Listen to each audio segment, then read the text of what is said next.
marry 4-5 times, I think. So I actually don't see any logic in this because I believe it's one man, one woman.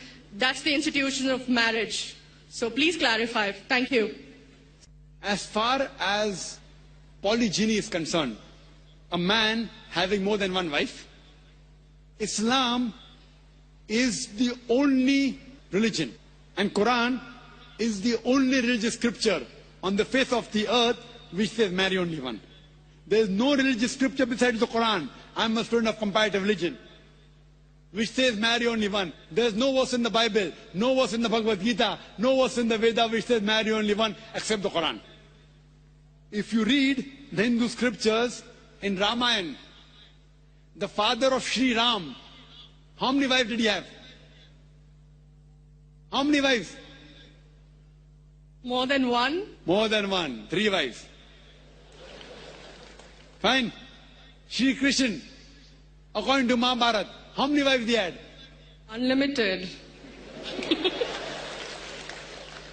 Not unlimited. You don't know your scripture well.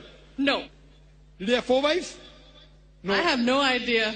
Not 4, not 100, not 1,000, 16,108 wives. How many wives he had? 16,108. So why can't we Muslims have 4? What's the problem? When Shri Krishna can have 16,108 wives, why can't we have 4?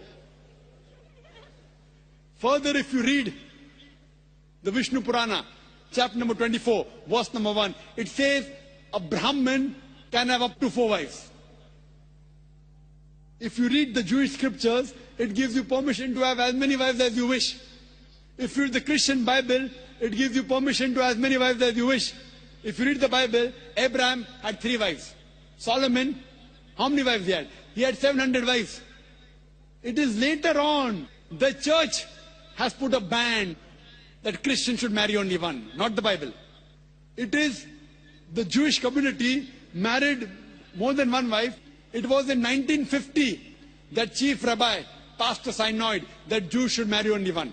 So it is the rabbi, not the Jewish scriptures.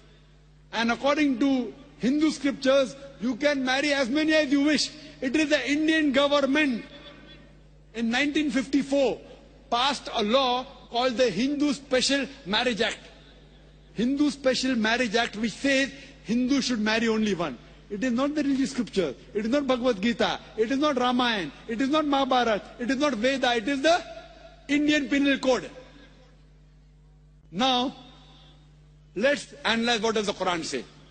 Quran says in Surah Nisa chapter 4 verse number 3, marry women of your choice in 2s, 3s or 4s.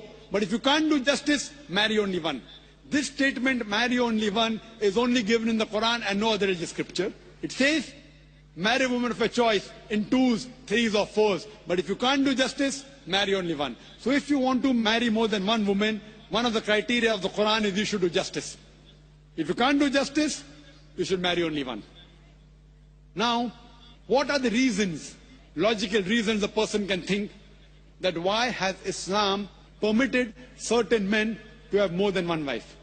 Many non-Muslims think it is fard, it is compulsory for a Muslim man to have more than one woman, to have more than one wife. It's not compulsory, it's optional. It's not fard, it's not compulsory. Have you heard of Dharminder? Yeah. How many wives he has? 2. Muslim or non-Muslim? Non-Muslim. Non-Muslim. Your previous chief minister, what's the name? Jayalalitha. Yes. Hindu or Muslim? Hindu or Muslim? Hindu. Hindu, fine. Now these are famous personalities. Fine. How many famous personalities you know in India who have got more than one wife? Now let us understand what are the logical reasons. Come back to logic now. Now, by nature, if you ask any medical doctor, he will tell you, male and female are born in equal proportion. Girls and boys are born in equal proportion. But any medical doctor, any pediatrician, any children doctor will tell you that the female sex, the female child is stronger than the male child. That's the reason there are more deaths in the male children as compared to female children. So in children's age itself, the female children are much more than the male children.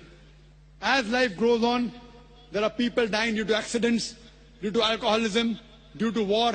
There are more males dying as compared to females. Today, if you analyze in the world, there are more females in the world as compared to males. There are few third world countries like India where the male population is more than the female population. And do you know why? The reason is because of female feticide and female infanticide. According to an article, a program which came on BBC by the name Let Her Die, the program was assignment. There was a British reporter by the name of Emily Buchanan. She comes to India and she says that every year in India, more than 1 million fetuses are being aborted after they identified that they are females. She says more than 3,000 every day. You multiply, more than 1 million every year. According to the Tamil Nadu government hospital report, she gives the statistics, out of 10 female born alive, do you know how many are put to death? 4. Sister, did you know that?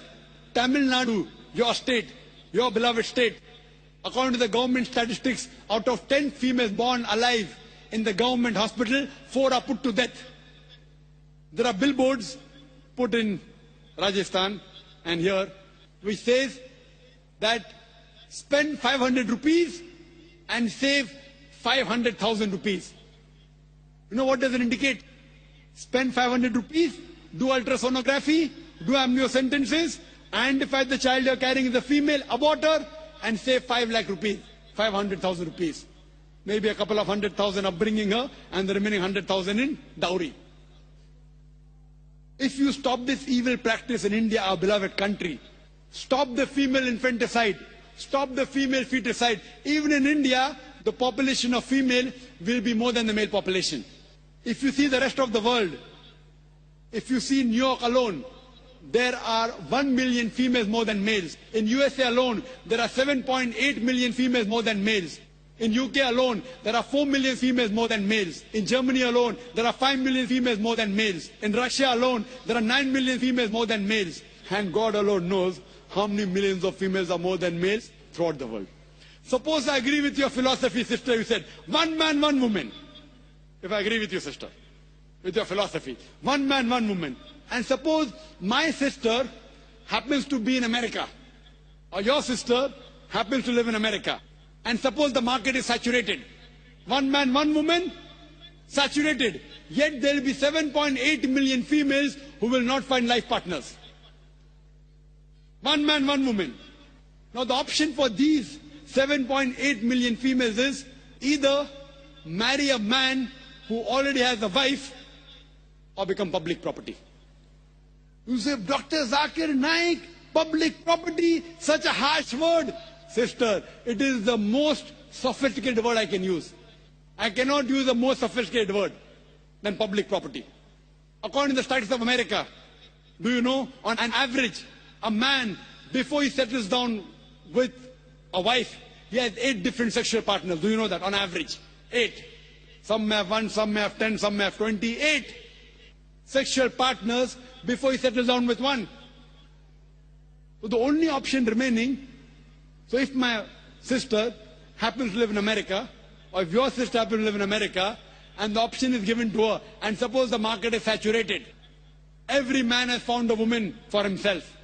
And unfortunately, if my sister, or if your sister happens to be one of the women who has not found a life partner, the only option for them is either marry a man who already has a wife or become public property. Any modest woman would opt for the first.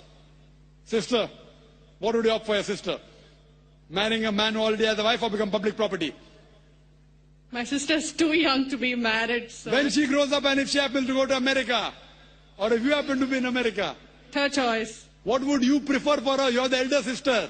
Would you prefer her becoming public property or marry a man who already has a wife and get equal rights? In Islam, if you have a second wife, you give equal rights.